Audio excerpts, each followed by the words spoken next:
Corporativo, com Heródoto Barbeiro.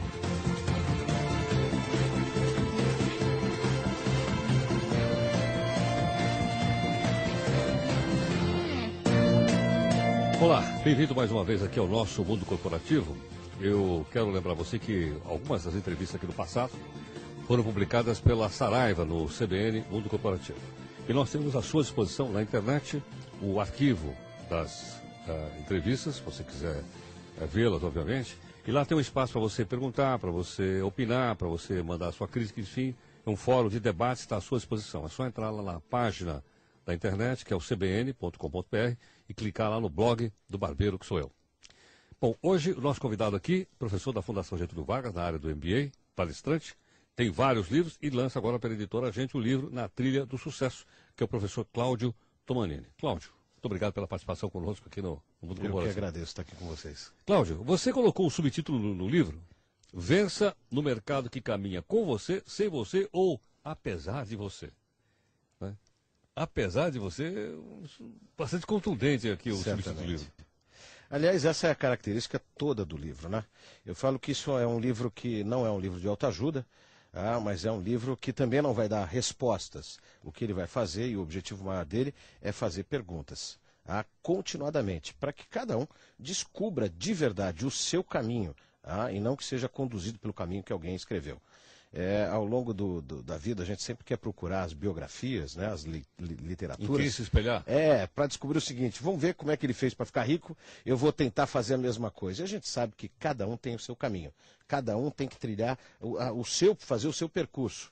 E quando coloquei esse subtítulo no livro, era para dizer o seguinte: meu amigo, corra, porque se você não correr, alguém vai fazer isso no seu lugar. Então, faça agora.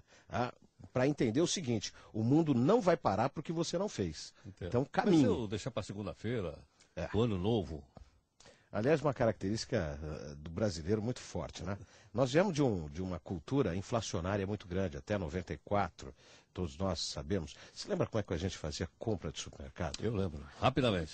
E ficava numa fila 2 horas, tinha freezer na geladeira. Estocava na sua casa? Estocava. E tinha placa no supermercado: senhor consumidor, em respeito aos demais, pedimos que leve apenas 2 latas de óleo. É verdade, verdade. E comprávamos carro, entrando numa fila de 3, 4 meses, pagando ágio. Era uma coisa louca, mas telefone custava $4.000 por volta disso. Tinha um plano de expansão, acabava de pagar o plano de expansão, aí o que a gente fazia? 2 anos depois, recebia o aparelho.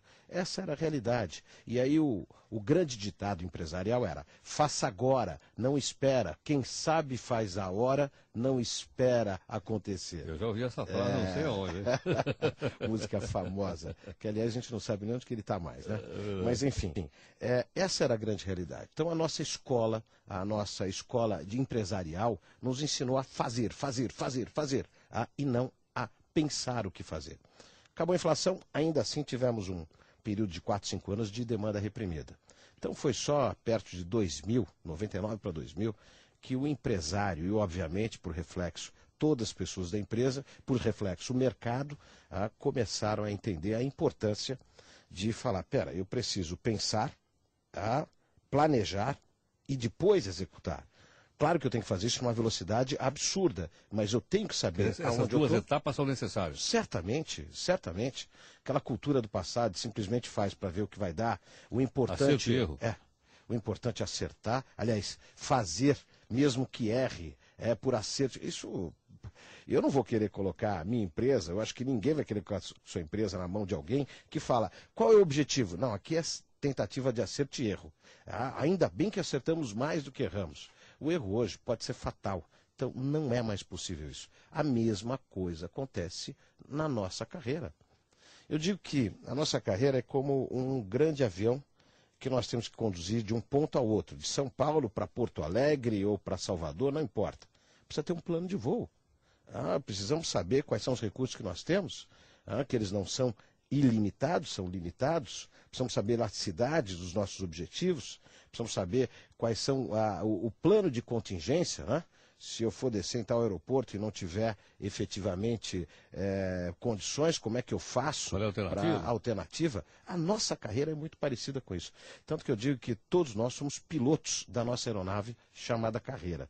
E é o que esse livro mostra. Não é como você vai pilotar, mas é como você vai desenvolver desde o plano, desde os recursos, e aí sim, como chegar de um ponto ao outro de forma extremamente eficiente. Agora, Cláudio, com o livro aqui da Trilha de Sucesso, e fala também de vendas, etc., não é difícil vender naquela época que você descreveu agora há pouco, né? Não. Tá certo ou não? Porque tinha muito mais gente querendo comprar do que para vender. Então, meu amigo, eu fico atrás lá do meu balcão, boto o barrigão no balcão e todo mundo vem comprar. Isso. Não é verdade? Todo mundo vai na minha revendedora e eu digo, olha, infelizmente o senhor vai ter que esperar 30 dias, se o senhor quiser, deixa um cheque aqui de entrada, né? Isso. Que cor que o senhor quer? O senhor azul não tem. Não é isso? Eu vou fazer o seguinte, para o senhor eu vou vender um cor-de-rosa. Pronto, e você comprar um carro rodado porque não tem alternativa. Como é que é hoje quando essa situação se inverteu? Aliás, agora é que nós nos profissionalizamos efetivamente. Se você se lembrar, no passado eles eram atendedores, não eram vendedores. Porque atender a demanda reprimida é muito simples, né?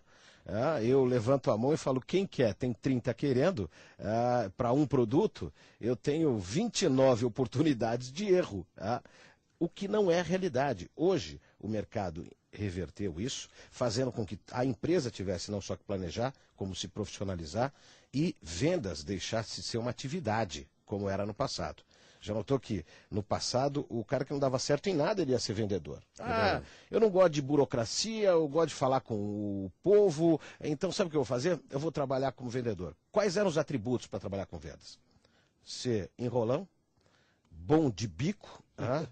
É óbvio que eu não posso generalizar. Tem grandes profissionais de vendas que vieram do passado, que são contemporâneos meus e mais antigos do que eu. E que são grandes mestres. Mas isso são exceções.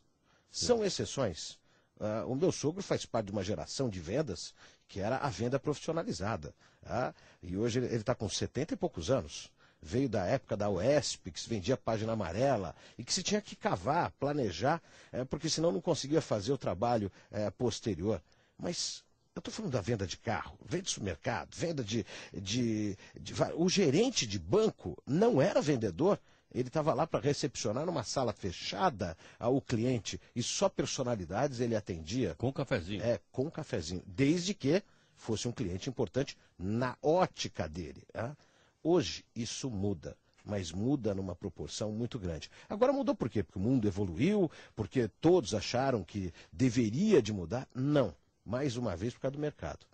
Hoje tem cada vez mais gente vendendo e o número de clientes não aumenta na mesma proporção. Quer dizer, a competição hoje então é muito maior do que era há 10 anos. Certamente, do que 20 anos, do que 10, do que 5, do que 1. E isso não para. É exponencial o número de competidores e o número de empresas que vai atender vão ter que ser mais eficientes se quiserem continuar no mercado. Senão vão deixar de existir. Entendo. Agora, esse profissional de venda, aquele profissional que tinha entre as suas qualidades, esse cara é capaz de dar um malho no cara e o cara vai comprar. Eu me lembro numa época em que havia aqueles vendedores porta a porta, e a característica principal do pessoal que vendia aqueles livros de coleção por metro, era assim, dava um malho no cara, o cara comprava a coleção, dava a primeira entrada, depois eu não sabia o que fazer com aqueles livros, mas ele já tinha comprado. Né? Olha, eu faço uma simulação nas minhas palestras, que são muito interessantes. Eu simulo a venda de uma enciclopédia. Aqui não precisamos falar o nome, acho que todos que estão nos escutando lembram de qual enciclopédia que é essa daí. O que ele fazia? Muitos falavam que ele ganhava pelo cansaço. Eu cheguei a ter curso de vendas, onde o conceito era pergunta aberta, fechada, resumo dos principais benefícios, e você tinha que falar bastante rápido, e nessa rapidez que você falava, você tinha que, se ele falasse não, você dizia que o não porque, você tinha que ser agressivo, e mais agressivo para não aceitar o não. Ninguém aguenta isso. Se hoje alguém passar na nossa casa, primeiro que nós não vamos nem abrir a porta hoje, mudou até o conceito de segurança, etc. Mas se alguém quiser vender isso, ninguém vai aguentar. Já viu venda de assinatura em supermercado e em aeroportos, onde vem alguém falar... de revista... Isto, senhor, só aceito uma cortesia. É a mesma história, e ninguém aguenta. E eu não sei como é que tem algumas empresas que ainda continuam fazendo isso. Isso, é verdade. Porque sabe que o número de assinatura